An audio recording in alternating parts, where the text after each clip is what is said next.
Hello friends, I am Surya and you are watching वीआरनार्स YouTube channel. तो आज का जो वीडियो है ये पार्ट 5 है। यहाँ पे हम लोग बात करेंगे safe food handling and food handlers का हेल्थ के बारे में, कैसा होना चाहिए। और इस वीडियो में उतना ज्यादा एक्सप्लेन नहीं करेंगे। नेक्स्ट पार्ट में सेफ फूड हैंडलिंग की और एक वीडियो लाएंगे, वहां पे अच्छी तरीके से एक्सप्लेन करेंगे जो हम लोग कैसे फूड को सेफली हैंडल कर सकते हैं, उसमें क्या क्या तरीका हो सकता है। बट आज का जो वीडियो है यहाँ पे हम लोग बात करेंगे फूड हैंडलर्स का हेल्थ कैसा होना चाहिए, उसको कौन कौन सी चीज मेंटेन करना चाहिए। क्योंकि देखिए, कुकिंग करने से पहले ना जो बंदा या फिर जो बंदी वहां पे वो खाना पकाने जा रहा है, उसका हेल्थ, उसका जो टोटल, उसको कौन कौन सी चीजों के ऊपर ध्यान रखना चाहिए, वो एक मोस्ट इम्पोर्टेंट चीज है। तो आज इस वीडियो में पूरा लास्ट तक देखना। तो चलिए शुरू करते हैं आज की वीडियो।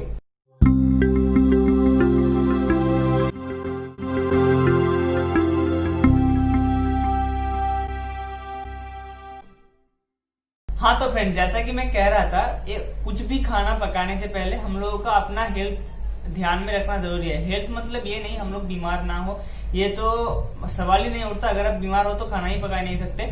बट यहाँ पे बात ये आता है कि आप जब भी खाना पकाने जा रहे हो, आपको कौन कौन सी चीज मस्ट मेंटेन करना पड़ता है। सबसे पहले उसके बारे में जान लेते हैं। तो सबसे पहले आता है हैंड्स। हमारा ये जो दो हैंड्स है, यानी कि दो हाथ जो है, ये बहुत काम आता है। इससे ही हम लोग खाना पकाता है। हम लोग जब भी खाना पकाना जाते हैं, कुछ लोग क्या करते हैं, मैंने देखा है इसलिए बोल रहा हूँ, कुछ लोग क्या करते हैं, हाथ को ना धोए ना कुछ करे, कुछ ही काम कर रहा था बाहर का, उसमें उसको उस हाथ को धोया ही नहीं, उस हाथ में कितना मैल है क्या है पता नहीं, उसको आके खाना कढ़ाई पे ऐसे ऐसे करने लग जाता है, खाना पकाने लग जाता है। तो इससे क्या होता है, आपका हाथ में जो भी चीज है, अगर आप बाहर का काम कर रहे हो, कुछ भी काम कर रहे हो, उससे रिलेटेड जो भी चीज आपके हाथ में लगा हुआ है, या फिर वहां पे तो बैक्टीरिया जार्म्स रहता है, वो सब आपके खाने में जाएगा। खाना पकाने का जो एक मेन हमारा जो मोटिव रहता है, वो सक्सेसफुल नहीं हो पाएगा। क्योंकि देखिए, हम लोग खाना पकाते हैं डाइजेशन के लिए, और हम लोगों को micro organism without micro organism हम लोगों को खाना मिले, इसलिए। तो वहां पे हम लोगों को हाथ धोना खाना पकाने से पहले बहुत ही इंपॉर्टेंट चीज है। आप कुछ भी काम कर रहे हो, आप सैनिटाइजर से हाथ धो सकते हो। अगर आप छोटा मोटा कुछ काम कर रहे हो तो वहां पे ज्यादा अगर आप हाथ पे मैल हो तो वहां पे आप एक काम कर सकते हो, आप हैंड वॉश से या फिर साबुन से हाथ को अच्छे से धो सकते हो। तो यहाँ पे जो हैंड्स है बहुत ही इंपॉर्टेंट है खाना पकाने के लिए, और इसका धोना भी बहुत ही इंपॉर्टेंट है। और एक बात, जो हम लोग लड़कियां जब भी खाना पकाते हैं देखता हूँ, उसका नाखून बड़ा बड़ा होता है। इससे क्या होता है, नाखून के अंदर जो मैल रह जाता है, अगर वो वहां पे क्लीन नहीं करता है ठीक से, वो नाखून का मैल खाने में जाता है। क्या ही बताओ, मैंने एक बार एक जगह देखा था, गंदा लगता है इतना, आपको खाने के ऊपर से विश्वास उठ जाएगा। तो नेल्स काट के खाना पकाइए। अगर आप नेल्स रखना पसंद करते हो तो उसको डेली क्लीन करना, ये मोस्ट इम्पोर्टेंट है। नेल रखेंगे तो आपको क्लीन करना पड़ेगा, वरना नेल मत रखो खाना पकाने के लिए, अगर आप खाना पकाते हो तो भी। तो अब हम आते हैं हेयर, यानी कि हमारा जो बाल। ये एक ऐसी चीज है, हम लोग कुछ भी क्या करते हैं जो सेफ वगैरह है। आप देखना, जब भी बड़े बड़े रेस्टोरेंट होटल पे आप जब भी वहां पे जाओगे ना, खाना पकाते हैं, वो लोग वहां पे एक बीग की जैसा पहनता है। इसलिए आप जब भी खाना पकाने जा रहे हो, हर किसी का तो ऐसा पॉसिबल नहीं है घर पे खाना पकाने वक्त उस बीग टाइप का कुछ पहनने के लिए। तो इसलिए आप कोशिश करो कि आपका जो बाल है, अगर आप लड़की हो तो आपका जो बाल है पीछे से बंधा हुआ हो। अगर आप लड़का हो तो ऐसा ये कोशिश करना, सामने का जो बाल होता है उसको कोशिश करना आगे ना आए। इससे क्या होता है, बाल झड़के ना खाने के ऊपर गिर जाता है। इससे क्या होता है, खाना उसका जो प्रोटीन्स रहता है, विटामिन, कार्बोहाइड्रेट्स, मिनरल्स, ये सब रहता है, वो घट जाता है। यहाँ पे क्या होता है, जार्म्स, हमारे बाल में बहुत सारे कुछ रहता है। हम लोग खुले में घूमते हैं, जब ऊपर से कुछ भी गिर रहा है, कुछ भी हो रहा है, हम लोग तो बाल को तो हर वक्त धो नहीं सकते हमारा सर को। तो इसलिए जितना कोशिश करना बाल सामने ना आए, ताकि बाल झड़के अगर खाने में गिरता है तो खाना एकदम तो क्या होता है, हमारे लिए हानिकारक हो जाएगा। खाना हमारे लिए हानिकारक हो जाएगा। इसलिए बाल को जितना हो सके अपने आप को संभालो, बाल को संभालो, उसके बाद ही खाना पकाना। अब हम आते हैं नेक्स्ट। अब हमारा नेक्स्ट पॉइंट है एप्रोन। एप्रोन यानी कि हम लोग जब भी खाना पकाना जाते हैं, बड़ी बड़ी फैमिली में क्या करते हैं, यहाँ पे शर्ट के ऊपर और एक एप्रोन पहनता है। वहां पे खाना पकाने के लिए वो एक अलग से एप्रोन रहता है, वो पहनते हैं। क्या होता है, खाना पकाने वक्त जब भी जो भी लड़कियां है वो जो लोग साड़ी पहनते हैं, साड़ी पहनने के बाद क्या होता है, वो साड़ी का जो पल्लू होता है वो खाने के ऊपर गिर सकता है, या फिर आपका पल्लू वहां पे आग पकड़ सकता है। ये बहुत डेंजरस चीज है, इससे ध्यान रखना। और क्या हो सकता है, अगर आप एप्रोन पहनते हो तो वहां पे क्या होगा, आप एप्रोन की वजह से आपका शरीर में यानी कि आप कोई भी शर्ट पहन रहे हो या फिर साड़ी पहन रहे हो, कुछ भी पहन रहे हो, उससे उसके अंदर तो जर्म्स रहता है, बैक्टीरिया रहता है वो तो अगर वो बाई चांस खाने में टच होता है तो खाना हमारे लिए उतना अच्छा नहीं होगा। तो इसलिए मस्ट एप्रोन पहनना, बट एप्रोन को भी डेली क्लीन करना। ये मत भूलना एप्रोन आज खाना पकाया, छोड़ आज तो नहीं कर सकता, थक गया मैं, इसको छोड़ो, कल फिर से पकाएंगे, उसके बाद मैं छोड़ूंगा। ऐसा नहीं करना चाहिए। इससे क्या होता है, एप्रोन में तो जिसके लिए हम लोग एप्रोन पहनते हैं, एप्रोन पहनने के बाद वही काम होगा, क्योंकि हमारे शर्ट में तो जाम्स रहता है और एप्रोन में भी तब रह जाएगा। अब हमारा नेक्स्ट पॉइंट है गुड हैबिट्स। गुड हैबिट्स यानी कि यहाँ पे खाना पकाते वक्त हम लोगों का बहुत सारा बैड हैबिट्स रहता है। बहुत लोगों का खाना पकाते वक्त स्नीजिंग करना, उसके बाद काफिंग करना। कुछ लोग क्या करते हैं, स्मोक करते करते खाना पकाते हैं। एक तो स्मोक हमारे हेल्थ के लिए ही हानिकारक है, उसके ऊपर क्या करते हैं, खाना पकाते वक्त अगर आप स्मोकिंग कर रहे हो, स्मोकिंग का जो लास्ट का हिस्सा होता है यानी कि वो जो गिरता है वो ना खाने में गिर सकता है, तो खाना पूरा बेकार, खा ही नहीं सकते आप उसको। अगर खाओगे तो आप जी जाओगे, आपके अंदर इन्फेक्शन हो जाएगा स्टोमक में।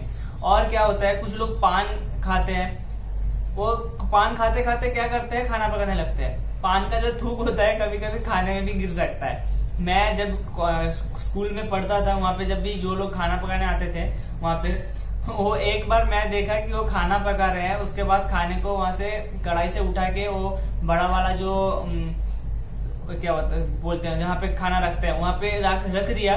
उसके बाद क्या होता है, वो बात कर रहा था किसी से, पूरा पान का थूक उसके ऊपर गिरा, खाना पूरा सत्यानाश। हम जितने लोगों भी देखे थे ना हमारा क्लास का, कोई भी उस दिन खाना नहीं खाया था। तो पान मत खाओ, स्मोकिंग मत करो। और क्या होता है, आप जब भी खाना पकाने जाते हो, कोशिश हो सके, हर फैमिली में ऐसा नहीं हो सकता, बट जितने फैमिली में पॉसिबल है आप लोग हाथ में हैंड ग्लव्स पहनो। और क्या होता है, अगर आप लड़का हो, अगर आप खाना पकाना चाहते हो तो आप डेली सेव करो। ये एक गुड हैबिट्स का अंदर आता है, डेली सेविंग। और अगर आप सेव नहीं करके जाते हो, एक बैड हैबिट्स है ये खाने के लिए, और वो खाना हमारे लिए हानिकारक हो सकता है।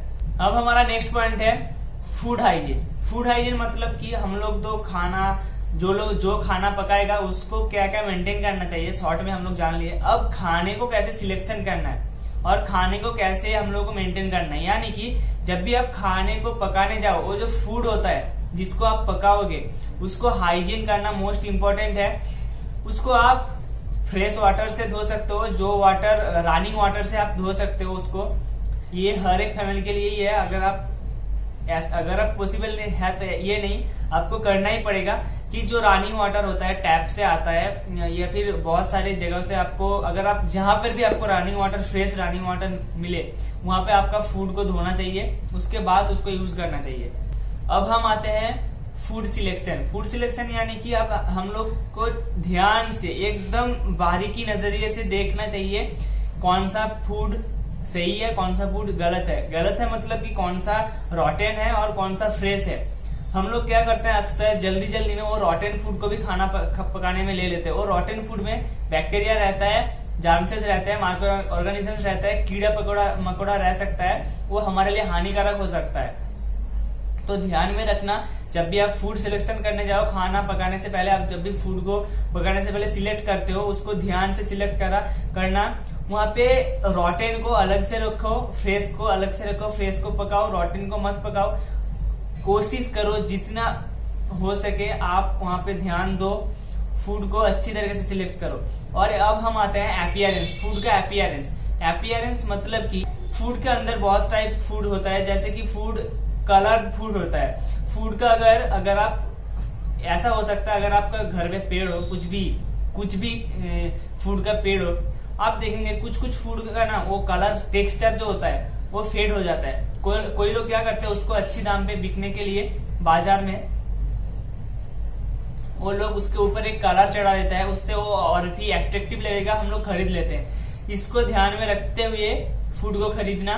और क्या होता है, फूड के अंदर छोटा आपको बाहर से उतना ज्यादा नहीं दिखेगा। फूड को आप जब भी फाली करोगे ना, सब्जी को, मेनली सब्जी में होता है ये, सब्जी को आप जब भी पूरा फाली करोगे, काटोगे, वहां पे क्या होता है, अंदर छोटा छोटा करके होल रहता है, उसके अंदर कीड़ा मकोड़ा रहता है, वो बहुत हानिकारक है, बहुत ही। तो फूड अपीयरेंस मोस्ट इंपोर्टेंट है, आपको ध्यान में रखना चाहिए। अब हम आते हैं texture and flavour. Texture and flavour क्या होता है? टेक्सचर यानी कि आप जब भी वो कलर के बारे में बात किया था, फूड का जो एक कलर होता है, लैक ऑफ डैमेज, फूड के अंदर जितना डैमेज कम होगा वो फूड उतना अच्छा होगा बाहर से। आपको देख के पता चलेगा, अगर आप बहुत दिनों से फूड के साथ, सब्जी के साथ काम कर रहे हो, फूड खरीद रहे हो बाजार से, आपको पता चलेगा। गुड टेक्सचर एक बहुत ही इंपॉर्टेंट है आपको फूड सिलेक्ट करने के लिए। फूड सिलेक्शन के लिए good texture and good appearance बहुत ही इंपॉर्टेंट है। अब हम आते हैं गुड फ्लेवर। फ्लेवर क्या होता है? कुछ फूड में, सब्जी में जो उसका फ्लेवर तो अच्छा नहीं रहता, बट हमारे सेहत के लिए बहुत ही अच्छा रहता है। तो इसके लिए आपको वहां पे ध्यान में रखना चाहिए और आपको जानना भी जरूरी है कौन सा फूड का फ्लेवर कैसा होता है, आपको कैसे खरीदना है। तो फ्रेंड्स, इस वीडियो में बस इतना ही। ये फूड के बारे में जितना भी बताना था आज पार्ट 5 में शॉर्ट में बताया। पार्ट 6 में एक इन डिटेल वीडियो लाऊंगा, वहां पे जो सेफ फूड हैंडलिंग के बारे में, जो फूड हैंडल करेगा, खाना पकाएगा, उसके बारे में, उसको कौन कौन सी चीज मेंटेन करना है, नहीं करना है, उसके ऊपर इन डिटेल वीडियो लाऊंगा। तो इसके लिए आपको हमारे चैनल में बने रहने की जरूरत है, इसलिए आपको सब्सक्राइब करना पड़ेगा हमारे चैनल को, और इस वीडियो को लाइक जरूर करना और दोस्तों को शेयर करना, कमेंट जरूर करना कौन सा पार्ट आपको अच्छा लगा, क्या क्या आपके घर में कैसे आप फूड पकाते हो। तो इस वीडियो में इतना ही, मिलते हैं नेक्स्ट वीडियो में, तब तक के लिए थैंक यू, बाय बाय।